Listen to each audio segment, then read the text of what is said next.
நண்பர்கள் அனைவருக்கும் வணக்கம். இன்னைக்கு நம்ம இந்த வீடியோல சற்று முன் வெளியான ஒரு முக்கியமான அப்டேட் பத்தி தான் பார்க்க போறோம். அதாவது மத்திய அரசின் கிசான் மந்தன் யோஜனா திட்டத்தின் மூலமாக மாதம் ரூபாய் 3000 என்ற தகவல் ஒன்று வெளியாகி இருக்கு. சோ அதை பத்தி தான் இப்ப நம்ம பார்க்க போறோம். இந்தியாவில் விவசாயிகள் அனைவரும் பயனடையும் வகையில் மத்திய அரசு பல்வேறு திட்டங்களை செயல்படுத்தி வருகிறது. அதிலும் குறிப்பாக PM கிசான் திட்டத்தின் கீழ் ஒவ்வொரு வருடமும் 6000 ரூபாய் நிதி உதவியாக வழங்கப்பட்டு வருகிறது. இந்த திட்டத்தின் மூலமாக ஏராளமான விவசாயிகள் பயனடைந்து வருகின்றனர். இந்நிலையில் வயதான விவசாயிகளுக்காக மத்திய அரசின் கிசான் மந்தன் யோஜனா என்ற திட்டத்தை செயல்படுத்தி வருகிறது.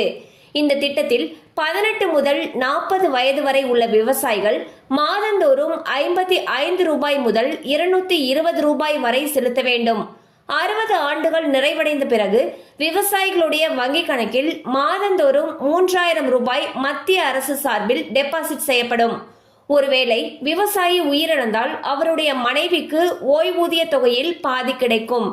இந்த திட்டத்தில் இணைய விவசாயிகள் தங்களுடைய ஆதார், வங்கி கணக்கு மற்றும் தொலைபேசி எண் ஆகிய விவரங்களுடன் இ-சேவை மையம் மூலம் விண்ணப்பிக்கலாம் என்று தெரிவிக்கப்பட்டுள்ளது. சோ பாத்தீங்கன்னா மத்திய அரசு PM கிசான் மந்தன் யோஜனா அப்படிங்கிற ஒரு திட்டத்தை வச்சிருக்காங்க. இந்த திட்டத்தின் மூலமாக விவசாயிகள் தங்களுடைய 60 வயதுக்கு பிறகு ஓய்வூதியமாக ஒவ்வொரு மாதமும் 3000 ரூபாய் பெறலாம்னு சொல்லியிருக்காங்க. இதுக்கு 18ல இருந்து 40 வயதுக்கு உட்பட்ட விவசாயிகள் விண்ணப்பிக்கலாம்னு சொல்லியிருக்காங்க. சோ இதனுடைய தொகை பாத்தீங்கன்னா நம்ம மாதந்தோறும் 55 ரூபாய் முதல் 220 ரூபாய் வரைக்கும் செலுத்துற மாதிரி இருக்கும்னு சொல்லியிருக்காங்க. 60 வருடத்துக்கு பிறகு ஒவ்வொரு மாதமும் 3000 ரூபாய் சம்பந்தப்பட்ட விவசாயிகளுடைய வங்கி கணக்கில் வரவு வைக்கப்படும் சொல்லியிருக்காங்க. மேலும் விவரங்கள் உங்களுக்கு தேவைப்படுச்சுன்னா உங்களுக்கு அருகில் இருக்கக்கூடிய இ-சேவை மையத்துல போயிட்டு தெரிஞ்சுக்கலாம்.